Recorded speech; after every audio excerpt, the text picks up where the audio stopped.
বাজেটগুলো সঠিকভাবে জনগণের কাছে যাবে কিনা জনগণ শঙ্কিত। 17 বছরের ক্ষুধার্ত নেতা কর্মীদের পকেট ভারী করার বাজেট দেওয়া হয়েছে।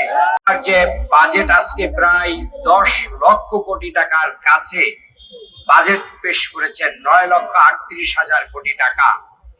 এই যে বাজেট পেশ করলেন, এই বাজেটটা সরকার একবার অ্যানালাইসিস করে দেখলেন না কোথা থেকে পাবেন। এনবিআর সহ বাংলাদেশের যারা রাজস্ব কালেকশন করেন তারা বলছেন যে এক বছরে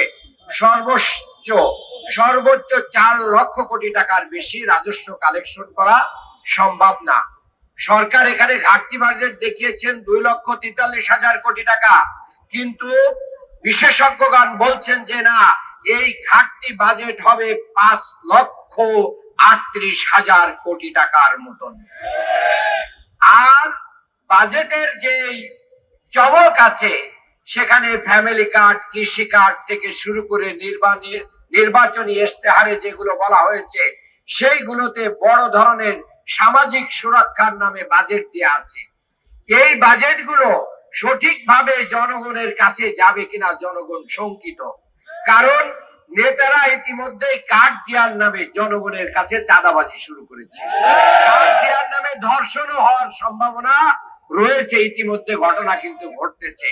কাজেই বাংলাদেশের জনগণের, গরিব মানুষের মান উন্নয়নের জন্য, জন আকাঙ্ক্ষা পূরণের জন্য এই বাজেট দেওয়া হয় নাই, বরঞ্চ না খেয়ে থাকা 17 বছরের ক্ষুধার্ত নেতা কর্মীদের পকেট ভারী করার বাজেট দেওয়া হয়েছে।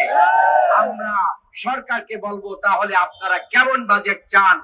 জামাত ইসলামের পক্ষ থেকে গতকালকে বাজেট দেওয়া হয়েছে, সেখানে গাইডলাইন দেওয়া হয়েছে, সেটার মাধ্যম দিয়ে পুরো জাতি জানতে পারবে কেমন বাজেট হওয়া উচিত।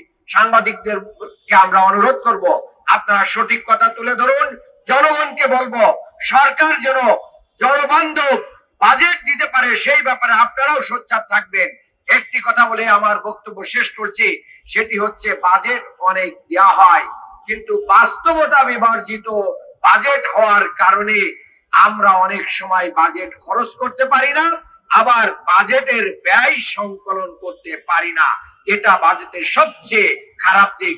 আসল বাস্তব ভিত্তিক বাজেট দিয়ে যখন এটা পাশ করবেন, সংসদে আলোচনা করে জনগণের আকাঙ্ক্ষা, জনগণের মন্তব্যকে ধারণ করে আপনারা সেটা পূরণ করবেন।